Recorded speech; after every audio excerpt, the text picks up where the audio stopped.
music. It's real hip hop music. Come on, come on.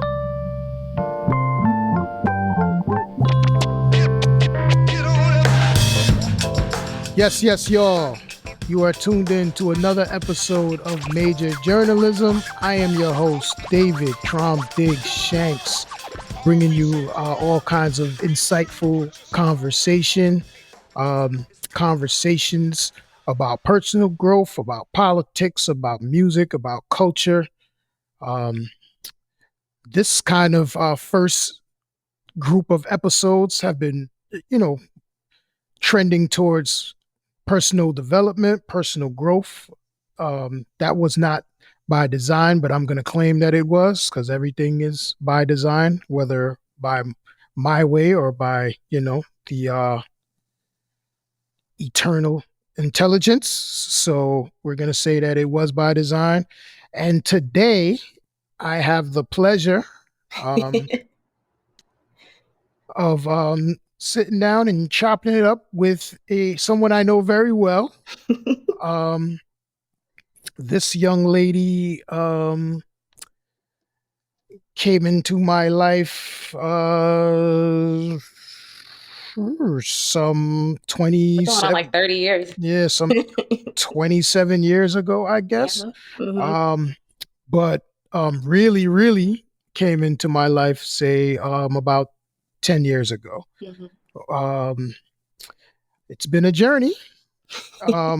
And maybe we'll get into some of that. Maybe we won't. I'm bringing her on here today as a 500-hour trained RYT yoga instructor, yoga guide, teacher, a practitioner of the healing arts, someone who is very serious and focused on the healing of our community and the community in general. She's also the founder of Find Your Free, which is a wellness brand, and we'll get into more of that as well. But without further ado, I bring you the love of my life, Rachel Voss. I don't think you've ever called me that before. No. Showing off for the camera. Yes. Hi, Rachel. Hi, David. So let's jump right into it, Rachel. I want to start, I guess, with, what is yoga? And then we'll carry on from there. But I guess for the, just to start with a foundation of like, what is yoga?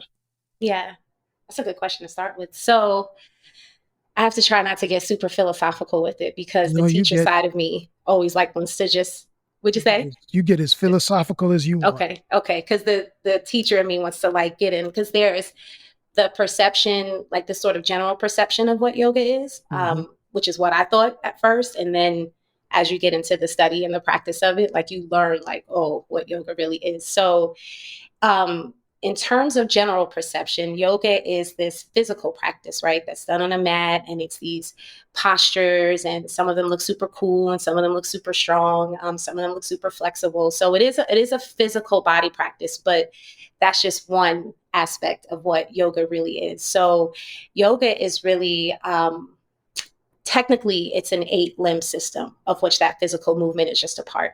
And it's really the third part. The first 2 parts are how we deal with ourselves, how we deal with the world, compassion, non-harming, things like that. And then we get into the physical practice of yoga. And then there's discipline, meditation. And then all of it is to lead to this final limb, which is what we know as enlightenment, and really, it's a lifestyle. It's a way of living. And so when I teach yoga, I always try to tell students that it's not just what we're doing. It's not just this physical movement on the mat. I always say 5% is what we do on the mat, and 95% is life. How do we interact with life? How do we deal with challenges that come our way? How do we deal with things that are totally unexpected? All of that. And so yoga is a way of life. It's really it's a healing art that can help you deal with this journey of life and all the things that can come with it. That's awesome. That's like a super nutshell. No, no, It's no, like a no. super nutshell That's response. awesome because I wanted to ask about that distinction because, Hmm. I've tried to encourage or urge people in my circle, Yeah. our circle, Yeah. to engage. And a lot of the feedback will say, like, I do Zumba, or, Yeah. I can't make my body do that, or, Yep. XYZ, but it's Hmm. very focused on like it being fitness, like a Hmm. fitness practice. And so I like that you touched in your explanation of what it is, touched on that distinction between, the physical practice and Yeah. kind of the spiritual, you know, kind of uh, I don't know what you want to call it, grounding Yeah. of Yeah. it all. So that's Because awesome. one aspect I forgot to add is the literal definition of yoga means to unite, right? So it's a Mm, practice that, with the spirituality, it's a practice that is meant to help us unite us in mind, body, and spirit. Because mm, sometimes we can do the Zumba, we can have the physical practice, right? But our mind is not there. Like, we're in the class, we're doing the physical movement, but our mind is, down the block at the grocery store, or it's like at that conversation you had at work 5 hours before, or it's like thinking about something that might happen in the future, right? Or your mind might be at peace and you're doing the physical work, but your spirit's not at peace, right? So mm, it is a practice that is meant to unite those different aspects of ourselves, the mm, emotional, the physical, and the spiritual, whatever mm. spiritual means So for like you. so like mindful movement and Hmm. just moving, but being aware that or being in the present with Yeah. exactly what your body is doing. I like Yeah. that. Yeah. I like that. Hmm. Um, how'd you find yoga? What brought you to yoga?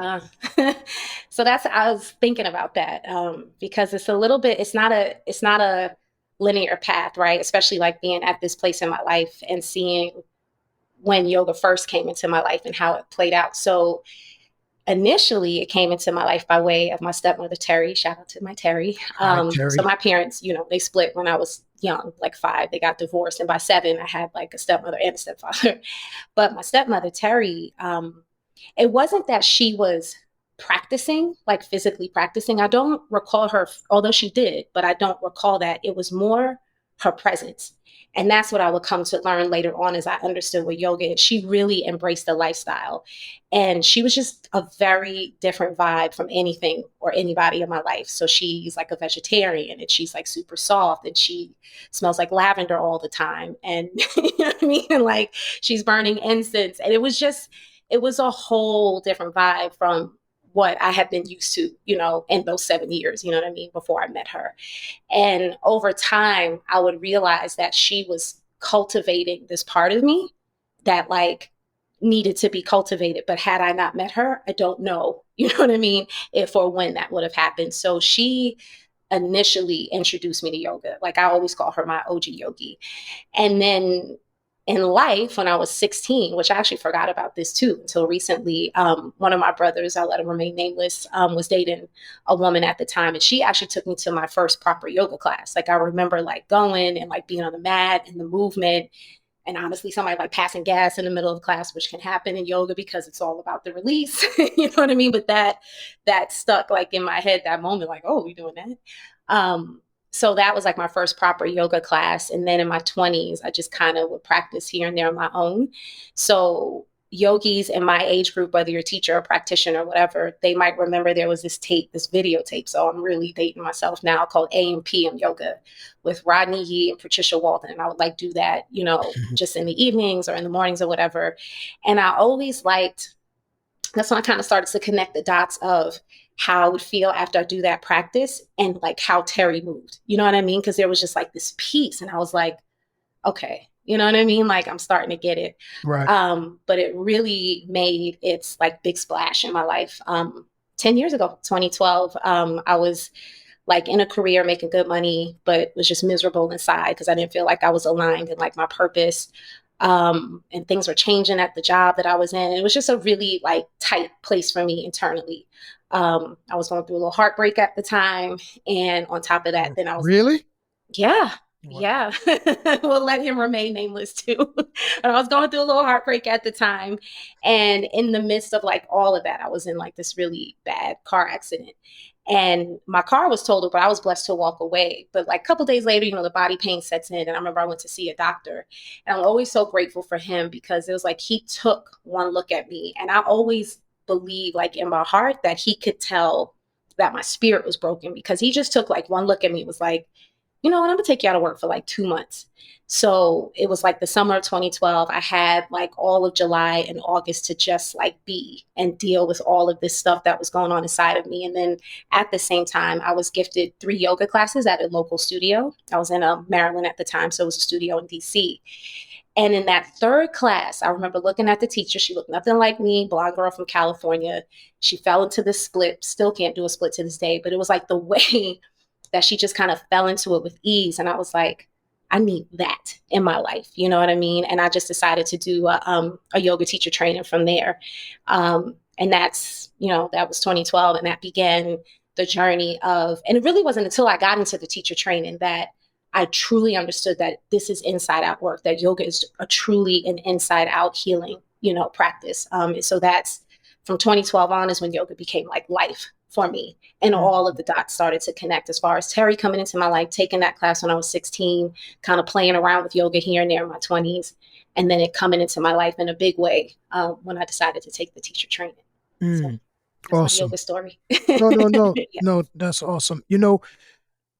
I was obviously with our history, this conversation can go in a bunch of Mhm. different directions. And so, but listening to you, give your story on just your yoga journey Mhm. reminded me of a previous episode and previous conversation that I had with Diff, our guy Randy. And the theme of that episode was sort of balancing this passion, this thing that you fall in love with, Mhm. and then transitioning that thing into a making a living, a Yep. career, so to Mhm. speak. And, hearing that story and, being around a little bit Mhm. when you made that transition, um, let's talk about the journey, that struggle Yeah. of balancing this thing that you love, this thing Mhm. that is your own practice, like this Right. thing that you started as your Right. own practice, and then transitioning to wanting to share that Mhm. with other people, and then it becoming like a career Yeah. or means of income, and just what comes with that. That's a long No, but I question. got you. I got you. And so I don't expect for you to answer that Yeah. in like one, but let's start with okay, you discover yoga for yourself. Mhm. You begin to implement it as a means of self restoration or whatever the case is in yourself. Mhm. Um, you do the first training, you do like a second training, right? And Mhm. then and you'll correct me on the order of things, you Yeah. decide to leave your career. Yeah, it was before the second training, but after the first. Yeah, yeah, Okay. yeah. I was already like gone when I did the second training. Yeah. Take me to that moment.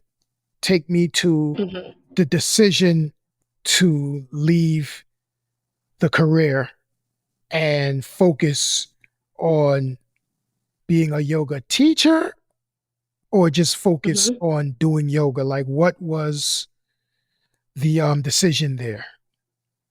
So no, that's a great question. So I'm gonna try to get the whole thing. So as I mentioned in my career, I had a whole housing finance. Like I was working on Capitol Hill, lobbying, running training programs. Like I had a whole, different lifestyle. And like I said, the money was good, insurance benefits, all the things that you could want and that your parents could want for you, right? But I have this very service based nature. I want to like just give. And I've been like that since I was a kid. So that feeling was always with me. And when I first moved to DC from New Jersey, I moved to DC for graduate school, and I thought, like, my intention was to come and like save the world. I was going to use this graduate degree to like save the world, right? And at the time, I was interested in anything really that would help me, that would allow me to contribute. But personally, I was interested in prisoner advocacy because I was a criminal justice major in college. And I remember this course, Rehabilitation of the Offender. And the teacher took us to like a minimum security facility and a maximum security facility. And, yeah, there are people in the world who do bad things. But in general, it was just like, you know what I mean? Like, they're humans, you know what I mean? Like, and the people who are on the inside, like, they're humans. And I got to see that very human side of, the prison system, you know what I mean? And so wanting to advocate for prisoners was like a thing that was kind of like with me. And so I remember trying to get like a job at the, I forget what it was called. It was like the National Prison Park, something like that. It was but it was an organization that they advocated for prisoners' rights. They wanted to, refine like the criminal justice system, the Rockefeller drug, like all that stuff. But I tried hard to get a job and it didn't happen. You know what I mean? And I learned, especially in DC, with some of the nonprofits, like if you don't get in by way of like volunteering or an internship, it's a hard industry to break into. So got my first job instead in housing by way of my brother, but all things for the good. It was a great career and I learned a lot. I definitely learned a lot about the housing system. But that ended up being my path for the next 10 or so years after graduate school. And so from time to time, when this feeling of like, you're meant to serve would like come on me, I try to get a job at nonprofits. I try to get a job at just feel good places and nothing would ever pan out. And so when you fast forward to me so I actually took 3 yoga teacher trainings. My first one was kind of like a mini training, if you would. So the training that allows you to have a business and to be registered and all that, that's the 200-hour. That's like the basic yoga teacher training. But my first training was actually like a 40-hour, just kind of get your feet wet, learn a little bit about yoga philosophy, and then decide, if you want to move on. And so I found that training when I first decided I wanted to learn more, just about this yoga path. And so I'm going to probably go all around in this answer, but we're going to get there. That's fine. The studio where I took that class, where I saw that blonde teacher, and I was like, okay, this is what I need. I had actually looked into that studio's training program. Right. But it was for, just frankly speaking, it was mainly like a white community. But yoga in the West is seen as like a primarily white practice. A lot of the times in the yoga journal covers and yoga things, you just see Lululemon, one look, then white blonde, right? So I was going to do that. And, I was just like, but I don't know, it's a lot of money. And they just had their 200-hour. My dear friend, Evelyn, who I always call her that, my dear friend, she's like, oh, you need to check out this yoga studio led by this sister named Dana. Like, it's Black owned, it's really dope. I'm going to connect you with Dana. And so day or two passes by, she doesn't connect with Dana. It's all good. Like, you know what I mean? Life is life. And I know it's going to take a while before that connection comes, and it's just it's all serendipitous. And that's how I know this is the path for me, because things will just literally fall into your lap, and it turns out Dana and I were in the same Facebook community, this community called the Red Tent. For the women who have read that book, you know what that's about. And so Dana posted in that Red Tent community, are you interested in learning more about yoga? Want to look into teacher training, but don't want to commit to the 200 hours? Check out my, 40 hour, level 1 introductory program. And I was like, oh my God, that's who Evelyn was going to connect me with. But, she put it in the air. The universe delivered. I connected with Dana, and as far as that goes, the rest is history, because I did every training with Dana since then. So I did that 40 hours with her. And that's how I know it was just such a blessing. When I felt like I had kind of gotten what I needed to get from that as far as like learning. And Dana's like, no, you need to do the 200-hour. And I'm like, yeah, I don't know if I can afford it. It's a lot of money. Like, I'm good. She's like, just enroll in it. We'll worry about the money later. That's what I knew was I was also on the right path, because she just made it possible. And so I did the 200 hours. So glad I did. 6-month program. That's when it really cracked me open in terms of inside out. And I was like, okay, this is deep. Like, I get it, because any yoga teacher training program that's worth its weight in salt is going to push you to your own personal edge, because you have to learn to deal with shit inside of you if you're Hmm. going to put yourself in front of a room full of people and help them heal. You know what I mean? Hmm. Like, you have to have done your own inside out work. And honestly, like, I wasn't planning on teaching. I just loved what I was learning. You know, I always say, like, I love yoga school to this day. You could put me in a yoga classroom and I will just thrive.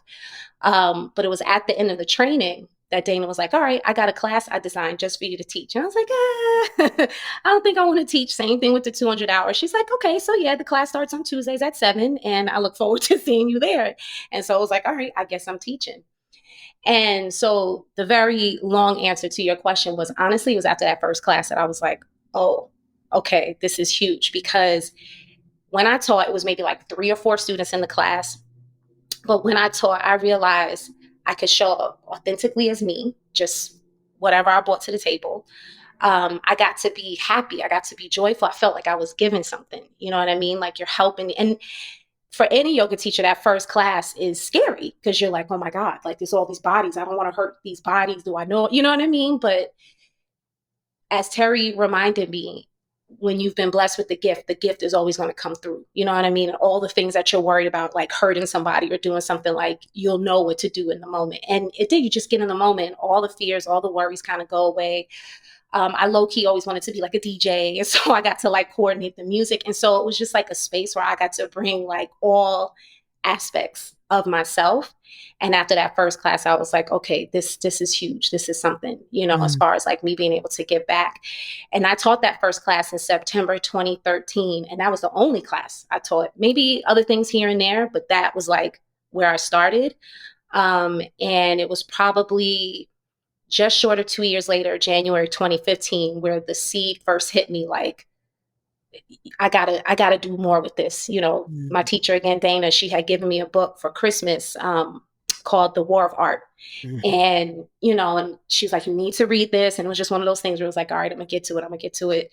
And I was coming back from a corporate trip. I had a miserable, it was a beautiful place. The trip was in San Diego, had a great time in San Diego, but just dealing with the corporate stuff, it was just, I was just at the height, you know, of my misery. And I had brought that book with me. And then coming back on the plane, I was like, you know, let me just read this book.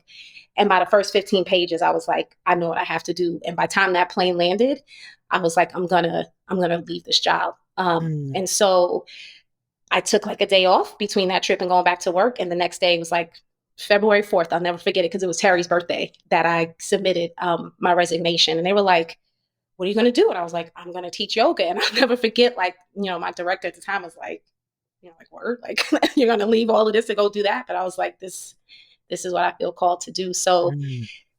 that's when I first decided, you know, that I was going to take that leap of faith and make yoga life. But and I officially left the corporate world. They gave me like 3 months to transition out, and I officially left the corporate world on April 30th. And I always say Rachel Voss Yoga was born on May 1st. And honestly, I didn't have a plan. It was something I just fell into, you know what I mean? And I definitely chose some unconventional routes to make it work. You know, I definitely like went all up and through my 401k, you know what I mean, that I had saved. I felt like I needed that to support me because I didn't have a savings plan. I didn't have, you know what I mean? Like, I didn't plan for this entrepreneurial thing. I just was like literally following my heart. And So, I so just you, jumped and trusted that the net would appear. so you, I mean, it's safe to say then that you kind of was introduced to something Yeah. um, that filled, you know, your spirit Yeah. um, whilst dealing with something that you felt was like taking away from you, Yes. and really And that push without and pull. right. Hmm. So really without, let's say, I want to be a yoga entrepreneur or healing entrepreneur plan. You just said, I want to do more of this Yes. and less of that. Yes, And you because just, this feels right and that does not. okay. That pays the bills, but this brings me joy. You know what I mean? So you get there and then you're figuring out a plan, obviously, because now it's Yeah, like, okay, I've removed the salary, I've removed, yeah, you know, just I show up, I work, I get a check. yeah, Now it's like I have to figure out how to supplement that doing this thing that I love to yes. do, but I've got to Hmm. figure out how to do it. So then comes like your figuring out where to teach Yeah. and And how to build that teach, network. right? Mhm. So you're And I doing had a kid to feed and a mortgage to pay too on top of that. So it was, facts, you know what facts, I mean? facts, Like, facts, yeah. facts, facts. Yeah. So you're Mhm. doing, LA Fitness here. You're doing, Yes. um, so that begins to just grow and build. You're teaching Hmm. more. Hmm. You're moving around. Um, Talk about then, because we're getting to that point. Because at some point, right, like that pressure Hmm. becomes a thing. Because Hmm. maybe the 401k has been tapped into already, and maybe Hmm. what I mean, this, that, and the third, and the kid's got needs new clothes now because he's Yep. growing, and so now what started as a self kind of improvement thing and Hmm. then turned to a passion of sharing this thing with Hmm. others now becomes something that I'm dependent on Right. to pay bills. Right. Let's dive into that because that's still we're still in that, right? We're That's still in that. yeah, Yeah. we're Yeah. as long, once we made that commitment, this is now something that we're figuring Yeah. out, right? Hmm. Even 5, 6, 7 years later. Yeah. So let's talk about that. I mean, like I said, the conversation I had with Diff was him being a stand-up comedian, um, and me being an MC, Hmm. and just navigating that. Um, you know me, like I could just go into a studio and just be there as long as Yeah. there's somebody feeds me. Yeah. You know what I mean? Like I can just stay in there. I don't have to be the one like rapping. Like if Right. I'm just contributing to the music being made, like that's my happy place, right? Hmm. Hmm. Um, and but once I come out of that with whatever that is, that 5 minute song or that EP or album or whatever it is, then there's stuff that comes with that Yeah. that is not the most comfortable space for me. And that's Hmm. kind of been my struggle. So let's talk about some of the struggles of you know, something that you would give away for free Yep. Yep. becoming something that you have to figure out how to Yep. monetize Yep. in order to, get by. Hmm. Like And then when, it's, hmm and I'll simplify it for you. Give me an instance, give me a moment where that revelation came to you. Like, what was it? Were you teaching a class? Like, what was the thing where you were like, oh, I got to figure some shit out? probably the first time that I didn't have enough money to pay the mortgage, and I was like, wait a minute. Um, it's hard to pinpoint it to one thing because it's something I continuously learn, right? So, but I'll try to put it in a box and tie it up with a bow.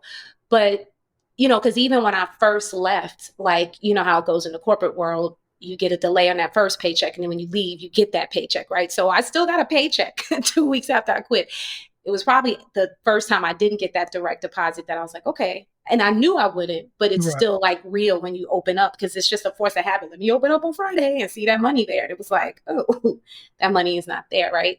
But then I was sustaining myself with what I had withdrawn from my 401k. So, you know what I mean? You feel like it's going to be all right. And at the beginning, which is something I reflect on a lot now, 7 years later, it just all feels so possible. You know what I mean? Especially because it was so heart centered and it was so like, I'm going to do this and I'm going to get, and everything had happened so, like I said, serendipitously that I was like, this is just all going to work, and things were lining up. So I ended up, I read about these three brothers based in Baltimore that had this nonprofit organization teaching yoga and mindfulness to the kids, in the environment in Baltimore, right? And that spoke to that part of me that wanted to do that prison advocacy stuff. Mm. It also spoke to a part of me that always wanted to like have a recreation center for kids and communities and stuff.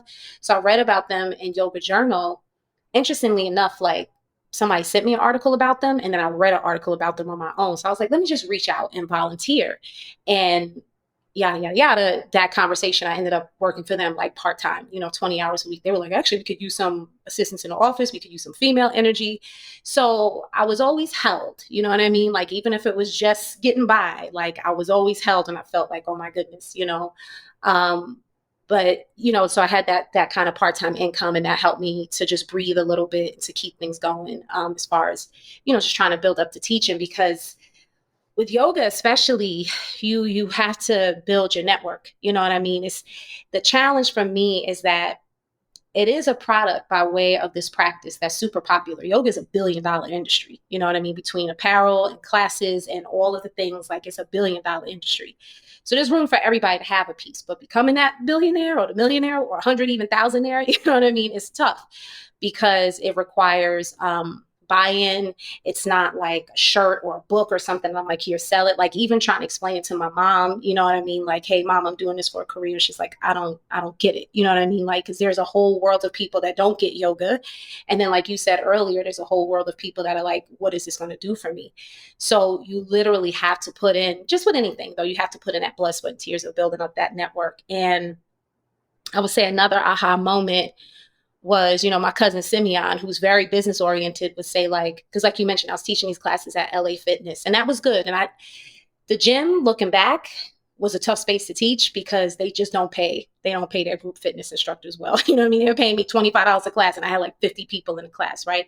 But it's a really great place to build that network. You know what I mean? So I was probably teaching there for like a cool year and some change when my cousin was like, are you getting these people's like email addresses? And I'm like, no, because that was that first moment of like, no, I'm giving them something. I'm not going to turn around and ask them for something, And he was like, dude, like, this is business. Like, you got to get, your emails, your newsletter, your contact information. So I started doing that. So that was probably one of the first, as far as like just business 101, like, oh, get the information. You know what I mean? Like, I didn't even know that. Because like you said, in a corporate environment, especially where I worked, there was a marketing team, there was a human, there was everything. And then you realize like, oh, I am the marketing. Oh, I am business development. Oh, I am HR. Oh, I am, you know what I mean? And I got to give the service. Like, Facts. so that's why I say, like, over time with these different moments where I learned things, you know what I mean? It was like, oh, you know what I mean? Like, I am every department. And so I started collecting emails and was able to build my newsletter base and all that stuff from there. But it was also at the gym where a student of mine said, hey, would you come to my job if I could, like, make the ask for us to have yoga? And then I started teaching at her job. And then she was like, hey, can you just like come to my house? So this one student gave me the opportunity of having like a corporate contract and then my first private yoga contract. Nice. And so, yeah, I would say those early stages, like I said, I jumped out May 1st, 2015. So probably between 2015 and 2017, it was just like, okay, this is all on me. And then you have Instagram just kind of starting to get super popular at the time, right? And another thing I learned, I feel like I would be remiss if I didn't share this. Like, so I start following all the yoga accounts, all the yoga teachers who like just seem like they're doing or teaching the way I like to teach. And there was one in particular, her, that I've been following since then. And she was the first one that showed me it could be a lifestyle brand. Like, you can have a business, because like she would teach and she had her husband and her dog and they were going to all her retreats and all this stuff together. So I'm like, oh, like this can be, it doesn't just have to be in a studio, right? Because when you decide to make yoga your business, the first thing is like, oh, are you going to open a studio? And while I was not clear on what I was like wanted to do for sure, I was very clear, like, I don't want to have a studio. I knew I wanted to move around, you know what I mean? And just kind of have freedom and flexibility.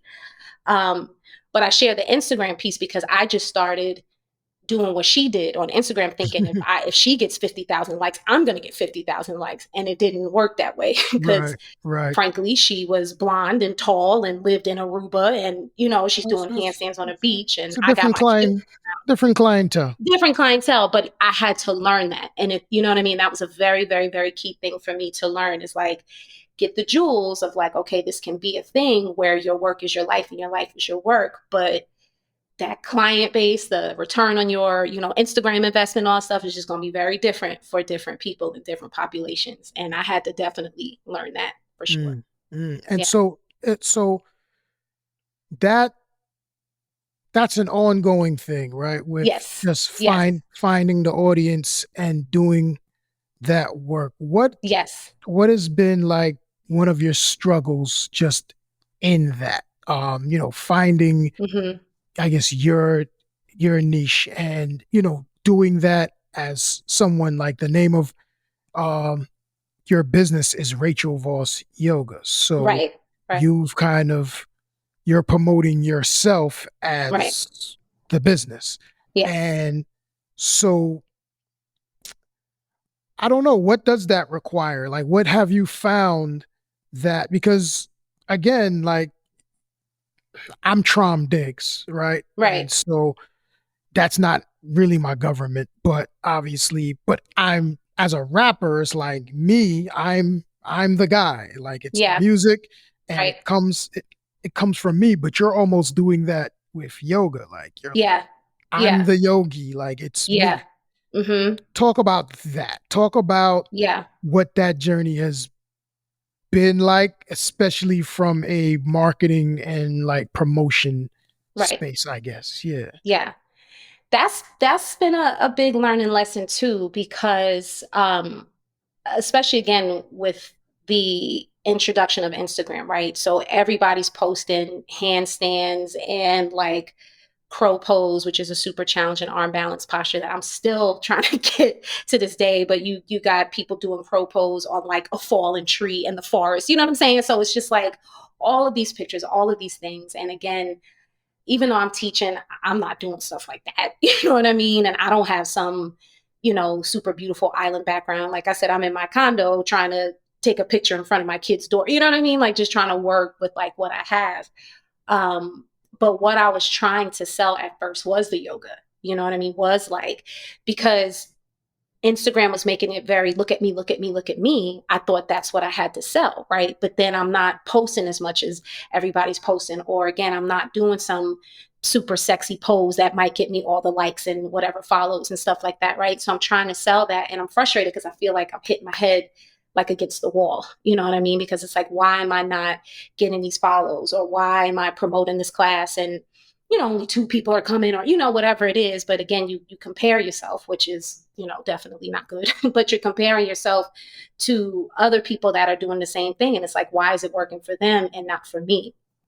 um and so yeah, my business is Rachel Voss Yoga, but quick backstory was actually the Loving Yogini. Like that was my initial name when I first got on Instagram, was the Loving Yogini.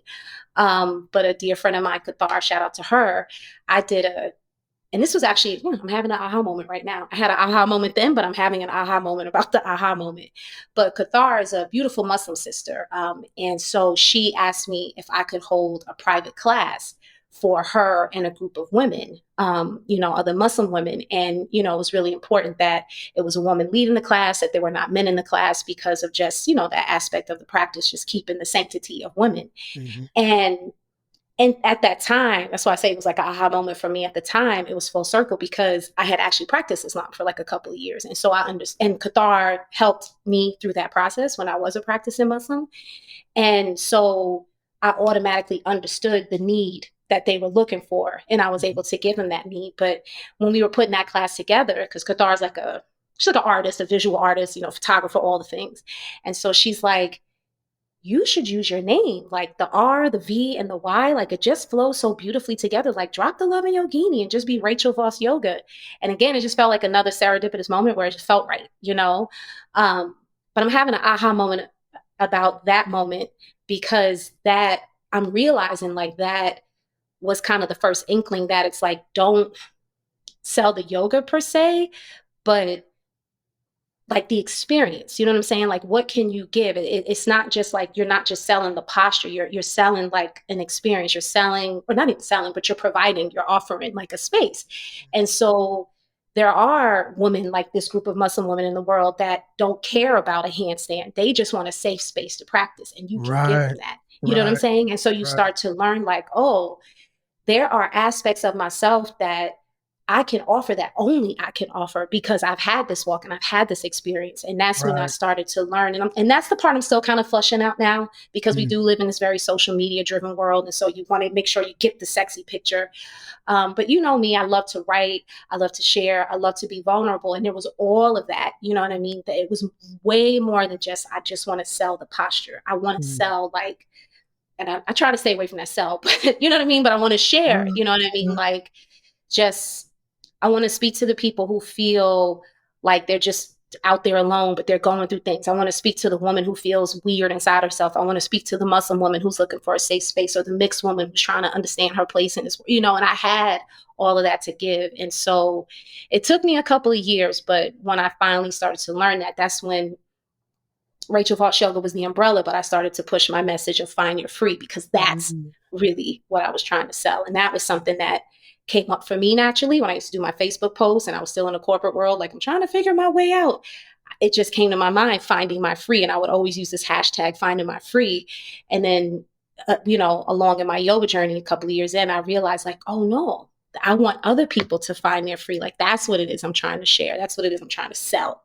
And it became more about promoting that as opposed to like, you know, do this really cool, you know, pose, you know, on a Mm. boat in the middle of the water or something. You Okay. know. I mean, that's important though, right? Yeah. Because I think in that, that's part of obviously defining your mission and your Yes. practice.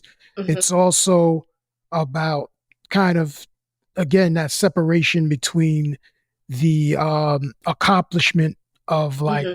the physical pose, you know what I Hmm. mean?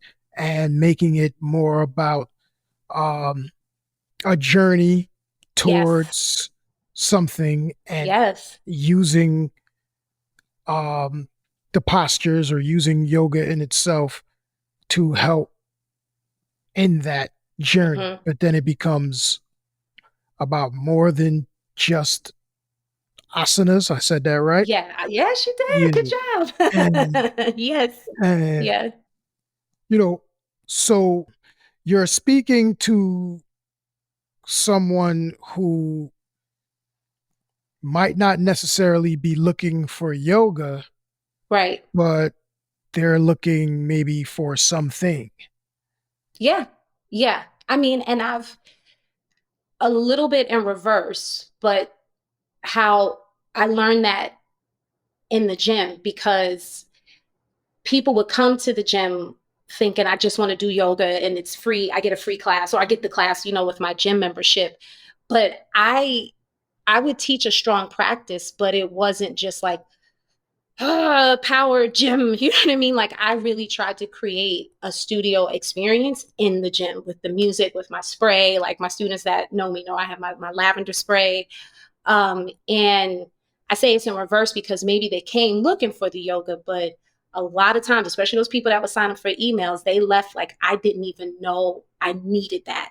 Mm. And I didn't even know I was looking for something, but now I know I'm looking for something. So now I'm coming back for more because I need more of that. You know, the asanas are, you know, I don't mean to sound like, oh, it's not just about them. They are super, super, super important, because that physical practice, we have gentle yoga, we have restorative, there's all different types of yoga. But when we go through the yoga where it's a physical practice that feels like it's challenging us, we use those postures to help us. Like, I will say, picture this posture as like traffic. Picture this posture as like the line in the grocery store. Picture this posture as the thing that just irritates you or challenges you or makes you angry, or challenges your emotional regulation. And how can we use this posture? How can we be in this moment? You know what I mean? And work through this challenge and breathe and just settle in, you know what I mean, into this moment, and apply that to our lives off the mat. So that's why the postures are important. They do a lot for our bodies physically. I will say that all day long. They help protect our joints and our muscles, and they're really great for like our senior population in terms of helping them with balance and things like that. But in terms of turning it into that like spiritual personal development experience, it's like using the challenges of the postures to help us with our challenges in our life, you know, like I say, off the mat. Mm. So Mm. yeah. Mm. So Did I answer your question? it did. And so Okay. finding your free, or find your free. Yes. Yes. Um, it's, you're still finding your Every free, day. right? We all are finding our free, Yes. so to speak. So it's not a brand that says like, "Hey, I did it. Now you Right. can do it," right? It's more of like implementing these tools that help us along this journey of Yes. finding our freedom, right? Um, tell me, or let's, or just talk about some of your, if you don't have one distinct one, but some of your biggest challenges in this journey, whether it be the yoga or just the brand Find Your Free, or just your personal journey of finding your free. Yeah. Some of the biggest challenges and some of the most like fulfilling moments, or one fulfilling moment and one like challenge, or something that's still challenging you, but something Yeah. that, you know, kind of is the most fulfilling aspect of what you do. That's a good question. Because there's This, like this many is answers for this is both. why this is why I got the show, babe. You know, Yeah. okay, what I This do. is good, right? Okay. Challenges. Because there's definitely enough, right? Because there's, there's financial, there's like, how do I make a reel? Like there's all these different things, right? But to kind of make it a clean cut answer, I would say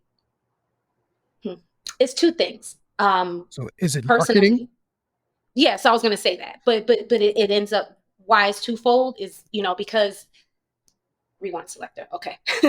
I am promoting me basically and the work that I share in this world, right? So it's like you said, essentially I'm marketing myself, right? So from a business standpoint, that could be challenging because I don't want to post on Instagram every day. Like I want to post when I feel like posting, because when I first got on the socials, that's how I did it. I would just get on and I would post my feelings or thought or whatever, you know what I mean? And then I would just go on.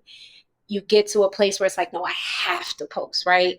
And some days it just doesn't feel authentic. And that's a challenge for me because my work is based, in authenticity. So from a business aspect, just still learning the art of branding is something I continue to learn. I never had entrepreneurs around me. I never I've been learning this all as I go along. And I know you could do like how-tos on YouTube and stuff like that, but it's like I just want somebody to come and just be like, do this, you know what I mean? But I have to learn all that on my own. So from a business perspective, the marketing can be challenging. It's easier because there are all these free tools now by way of social media, but it's challenging because you have to do the things. Like I don't want to get on TikTok, and we understand now that TikTok is like one of the biggest places for business development and advertising and all that stuff, because TikTok is where it's at. I don't want a TikTok account. You know what I mean? I'm happy in my Instagram world and I'm happy trying to make that work. But even within that, it's like there's still things to do. Like, you know what I mean? So that can be challenging. What and Mm-hmm. just to jump in on that, Yeah. have you pinpointed or just explored like what about, because again, same conversation I had with Diff, and he pretty much Mm-hmm. said the same exact thing. Mm-hmm. What is it? Is it it's not a generational thing, because there's some people who are not even promoting anything who are promoting all the Yeah. time, right? They just Yeah. love being engaging with the Yeah. social media. Like what have you discovered about yourself that makes it difficult to do that there? Well, I think it's both and. I do think, because I agree. I'm not going to just be like, oh, it's generational. We're all old heads. Because no, you're right. There are definitely people 40s, 50s, 60s that are taking the social media world by storm, and more power to them. However, I do think when we didn't grow up with a phone in our hands, because I have nieces now in their 20s and 30s, and I remember them having the phone in their hand at like 10, 11. I remember seeing my niece fall asleep with the phone in her hand and waking up like, you know what I mean? So, you know what I mean? That's not what we did, So I say it's both and, by way of, it's just not a natural inclination to me to just say, oh, the phone, the phone, the phone. You know what I mean? Like, it's kind of like I said, as it was in the beginning, just when I feel like it. Um, but then the and part is there's me. You know what I mean? I like to show up when I like to show up. I'm not a person that always likes to be in the spotlight or always likes to talk. I mean, I can do it, you know what I'm saying? But it's not a natural thing for me. You know what I'm saying? Like, I don't just wake up like, and I have to remind myself to create content. You know what I mean? Like, I'll be out and then I'll come home like, oh shoot, that would have been perfect for a reel or for a message or something. But I don't, you know what I mean? So I think it's a little bit me that I'm just like, kind of like, which is ironic because my business is all about me in a way and what I promote, right? But I'm also very much the Scorpio, that's my sun sign. So I tend to retreat into like, don't look at me. I don't need the spotlight. You know what I'm saying? So I think there's that aspect of me that's just like, I'm not for all of this. And I do think it's a little bit generational where I just don't have that natural inclination. And that's a challenge because as much as I want to resist that, it is the way of the world. It doesn't have to be the only thing. You know what I mean? Like, because there is something to be said about, I will always believe there's something to be said about getting to know people in the community and offering yoga through community spaces and stuff like that. I still very much rely on my newsletter. A mentor once told me, like, yeah, Instagram and all of these platforms, they're really, really great. But what happens when they go out? If your only method of connecting with people is through the social media stuff and they just decide to pull the plug on all the outlets one day, what happens? And that happened. There was a day where like Facebook and Instagram, I think it was right before the pandemic, where Facebook and Instagram went down for like a whole day and the world was in a tizzy. But if that had carried on, I still had 400 people. It might not be the 1,000 or whatever people that are following me, but I still have 400 people I could still touch and connect with and share that same message with via my newsletter that I would share on Instagram. And frankly, the 400 people in my newsletter are probably more true followers than the Instagram folks, outside of the ones who are both, you know what I mean? But like the ones who are we get in my newsletter, they're invested in what I have to say. They want to get those emails in their inbox. So yeah. Certainly. So I still believe in old fashioned practices of like touching the people, but I had to get over that resistance of social media and just try to make it work, Okay. And it can be fun sometimes. And then, what brings you joy? Like, and that even leads into why continue the struggle? Yeah. Yeah. So real quick, just to get back to the other aspect of your marketing question, I was going to say another personal challenge was just still developing my own sense of confidence and that finding my own free. My message of finding your free is very parallel to the healing journey in general. It's like you said, it's a continuum, right? So we heal from certain things, but we're always healing. You know what I mean? And that learning that in life, it's like, oh, okay, because we get through something, we think we've made it through this trauma or this pain or this experience, and then we go along and then something else comes and it triggers all of the things, right? So you start to learn it's a continuum, and I've had to learn that myself about finding your free. So I love that I teach this healing practice, and my my message is parallel to that, that it's just constantly something. So the freedom that I might have experienced now, say by way of quitting my corporate job, will be a different sense of freedom, in my 60s. So tying that into joy, what brings me joy is it's a couple of things. It has not been a linear path. It hasn't been a linear experience. It's been downright scary sometimes. And I think any entrepreneur who doesn't have $1 million or family inheritance to work with, who's really trying to get it out the mud, it's scary because there are days when you're like, how am I going to feed this kid? How am I going to pay the mortgage? I got to pay the mortgage over this credit card bill. You know what I mean? Like you have to make real decisions sometimes when you're in it. And so it's scary, but I will always take joy in knowing that I chose myself, because that's what I did when I left that corporate job. Like, I did not have a plan. I had a lot of fear, but up until that moment, I was very much following a template that my parents, especially my mom, like laid out for me. You go to school, you get your good job, you get married, you know what I mean? And that's it. And then you retire. And I was on that path, but it wasn't working for me. And at that point I was divorced. All the things that I was working for was just like, this is not happening for me. And so I know that when I decided to step out, I didn't think about my mama. I didn't think about my dad. I didn't think about anybody but me and my happiness. And some might say, well, why did you think about how you're going to feed your kid? Because in that moment, my happiness meant more to me for him than anything. You know what I mean? And I wanted him to see that he didn't have to follow that same template. And I knew it was important for me to take that step. So I always will find joy in that. And I have to remind myself of that sometimes when it does get hard or sticky or scary. It's like, you still made this choice. You did this. And for better or for worse, you're still on this path, 7 years later. But I always get joy, David, from the students who reach out like right after a class, like, my spirit needed that. Like, you always just happen to say the thing that I needed in this moment.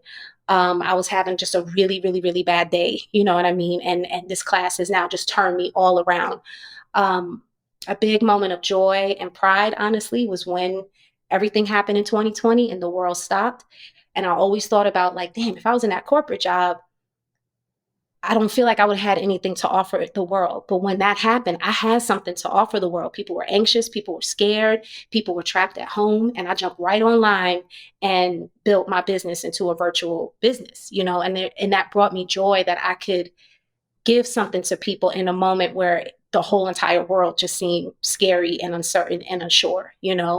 Um, And and then just you created a another space. testimony. Huh?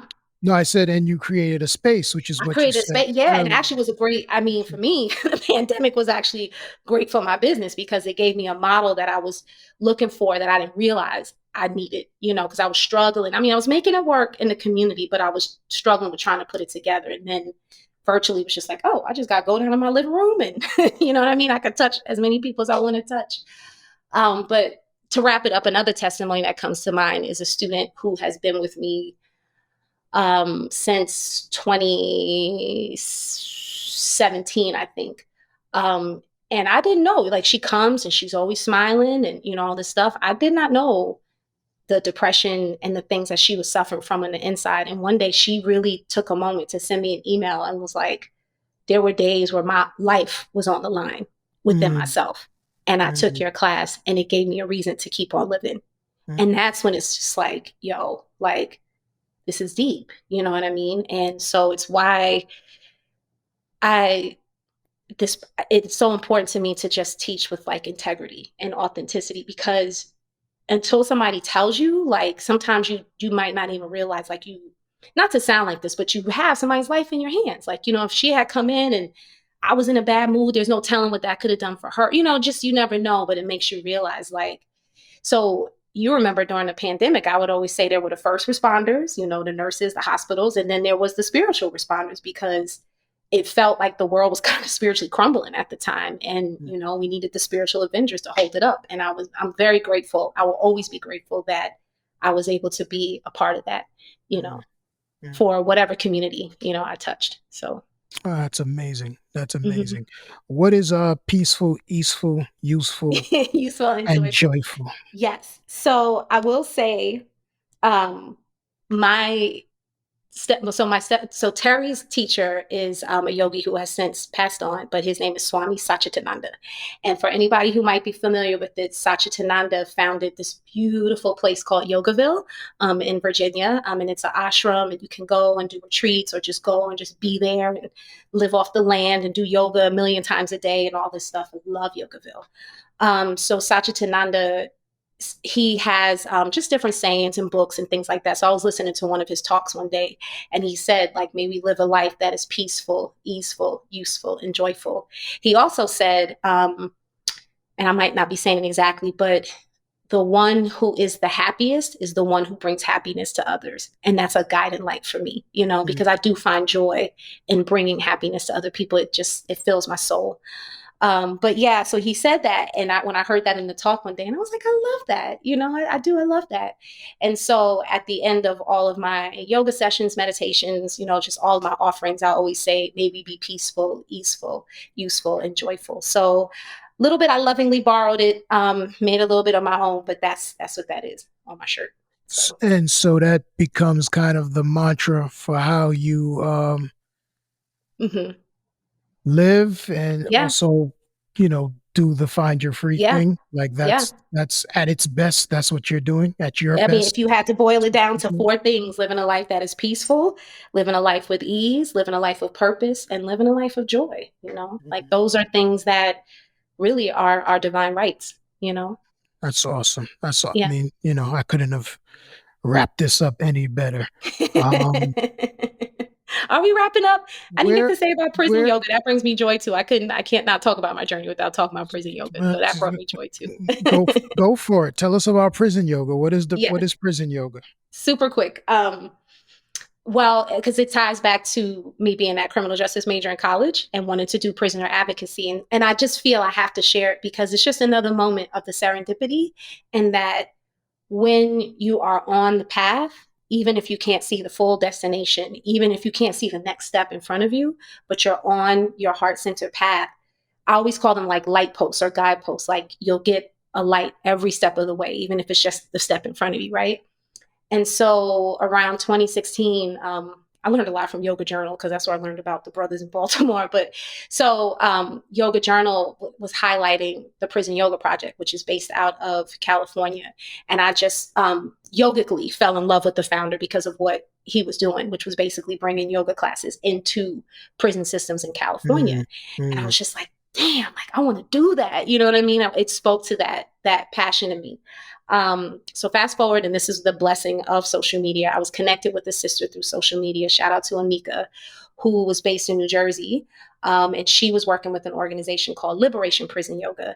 And they were doing trainings for yoga teachers and wellness practitioners, like meditation teachers, to teach classes. They were primarily in Rikers. So they would go to Rikers and other facilities in that New York, New Jersey kind of Connecticut corridor. They were holding a training. She was like, you should come. I went up to New York. I did the training. And then the woman who founded Liberation Prison Yoga was actually a student of the James Fox who founded Prison Yoga. So I told her, like, I'm in Maryland. I would love to do this work. She's like, oh, yeah, talk to such and such. So I talked to such and such when I got back. Turns out there was a whole prison yoga group in Maryland. I went through their training. It's the trauma informed training, which was so important for me to learn. It's a whole nother level of being a yoga teacher. And that's a different conversation for a different day, because then we get into the trauma of the Black community, the trauma of the, there's just so many, but having that trauma informed training was a beautiful added layer for the work that I do. And so I went through their training and then began teaching in local correctional facilities in the Maryland area. And I taught the women populations. I did that for 3 or 4 years and only got stopped because of the pandemic. And then ultimately, we moved here by the time they started moving around again. But it was dope because the one prison where I was teaching, the woman who was kind of like the lead point of contact for the Maryland Prison Yoga Group, she created the first teacher training program for women on the inside. And so they got certifications. And when they came out, they had a skill set that they could apply and start teaching like right away. So it was so super dope. And I think since then they've done 2 or 3 cycles of women who've been able to get their 200-hour certification on the inside. That's And beautiful. it was just so dope to be able to be a part of that and to contribute to that. And so that brought me a lot of joy, because I was useful and I was joyful, That is beautiful. Yeah. That is Yeah. beautiful. So I just had to So share no, that. no, no, no, no. It's all Yeah. good. So what's next for Rachel Voss Yoga? Not by way of like dates or anything, because Yeah. obviously this airs when it airs. So, Yeah. Yeah. but what for your vision, like, and for what you want, the, your, it's a business so your Yeah. business, but your mission Hmm. to grow into what's on the horizon for Rachel Voss Yoga and Find Your Free. Find your free. Well, this past year has been a challenging year. As you know, we moved from Maryland to Georgia. My dad passed. So there's just been a lot of change. And it kind of just knocked me, off my center, to be honest. And I kind of didn't know where Rachel Voss Yoga was going. I had my virtual community and stuff, but again, all of that just kind of had to pause when life happened. But I feel myself coming back to center, and I'm able to kind of start to see what could be down the line. But I definitely want to write a book. I do have a book inside of me, and I want to write a book based on Find Your Free, a self-help book, if you would, personal development, like that kind of, but it would not be so cheesy. I also want to do a book of Find Your Free affirmations. So that's long-term vision. I was a single mom, as you know, for 10 years, and that was a journey before you came along and made us a family. So, well, we were already a family, but a unit, if you would. But I've always had this idea of creating a wellness-based program for single mothers. And I want to really, that's been on the shelf of my brain for like 6 years now. It was actually a project I had to do for that second level training. So I want to really get that off my mental shelf and get it out in the world, like a cohort mentorship based program. I would like to do more mentorships. I'm currently mentoring 2 yoga teachers who are looking to make that transition from career to full-time, full-time entrepreneur. So I want to do more of that. And not just for people who want to go the entrepreneurial route, but who just want to be the best yoga teacher that they can be. You know what I mean? So more mentoring in that way. Retreats for sure. Definitely 2023, I'm claiming there will be a retreat somewhere in this world led by Rachel Voss Yoga. And just, I mean, I could go on and on, but just really making Find Your Free a real lifestyle brand. You know what I mean? That people are wearing it on shirts, people are saying it, people are hashtagging it, you know what I mean? And really having that experience for themselves. I want to make my work just get out there so much that, you know what I mean, everybody understands that Find Your Free, is a personal journey for just development and living your most full life. So. Okay. Yeah. Yeah. What is there anything in the way of that? Is there anything that I can do to get help facilitate that? Or is that's probably gonna get us into the next time The relationship stuff. the next time you're on this No, show. you just keep being you. I I'll have appreciate you. we'll have to bring you back because you're an Yeah. easy hour. This is the easiest I'm so nervous at hour. first. Oh, Yeah. you wouldn't know. You wouldn't know. Yeah. So yeah, because not that we have a time limit on this podcast, but I feel bad for producer Anthony because Yeah. I could easily get another 2 hours out of you and he'd have to edit all of that. Yeah. And I don't want to do him like that. But we'll definitely I mean, how do you feel? You feel good? You I feel feel like good. I you would appreciate. come I'm honored, because I know being your partner, I know your vision, I know what you're building, and I'm honored, that I can contribute and take part. So I feel good. I'm glad. well, I think More of this. This is all I need. I need more of this. I think we'll Yeah. we'll bring you into rotation as a guest. Yeah. I appreciate it. Have you hang out with us every once in a while. Yeah. The Find Your Free podcast, is that coming back? That is coming What's back. going Thank on you with for reminding me of that.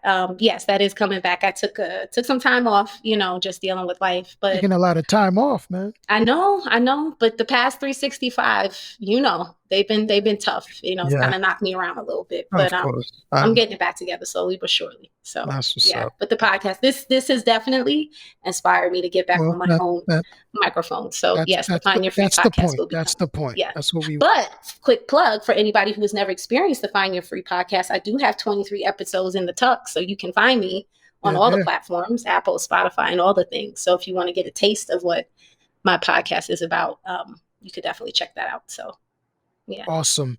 And I mean, Find Your Free Book Club. My Find Your Free Book Club. Well, hey, listen, plug all the things. I'm doing things. Plug all the things.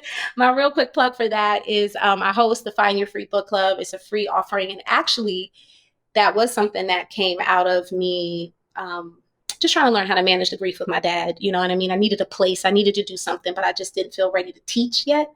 And so I saw another book club that I was actually going to sign up for, and their fee was like $30 a month. And you get a lot of things for it. But I was like, I don't want to pay to read. You know what I mean? And then I was like, I could hold this space, and do it for free. And it will encourage me to read, because if I'm going to lead it, I got to read it. You know what I mean? And I just decided to pull it together. And it's primarily been women who have attended, but it's open to all. But the women who have joined have been like, oh my God, I needed this space. And so we meet once a month on Sundays. We have a book of the month, and we meet for about 2 hours, and we have really beautiful discussions. And the books are not just any books. They're books related to wellness and self-development and yoga and stuff like that. And so right now we're reading the Celestine, I hope I'm saying that word correctly, Prophecy. And so our next meeting, we did skip August just because August has been a bit of a month, but our next meeting is on Sunday, September 25th. And all you got to do is log into Zoom. So if you go to rachelvossyoga.com, you click the Find Your Free Book Club tab, and all you got to do is sign up. You don't even have to have the book. People come who haven't even read the book. They just like to come for the discussion. So, and that's something I definitely want to continue to grow, by way of Oprah's book club. You know what I mean? If I could become on that level, that would feel really good. No, And my dad loved to read. He loved to read. It was like a sport for him. So it's a nice way to kind of pay homage to, what he liked to do. So nice. yeah. Yeah. So Rachel VossYoga.com is where. And I'm Rachel Voss Yoga, everything, Instagram, Facebook, website. Just plug in Rachel Voss Yoga and I should come up. Awesome. Well, this has been a treat. Say, thank you for having me. Absolutely. It's Rachel Voss of Rachel Voss Yoga, and find your free. Another episode in the can of Major Journalism with David Traum Shanks. See you guys in 2 weeks. Bless up. Salute. Namaste.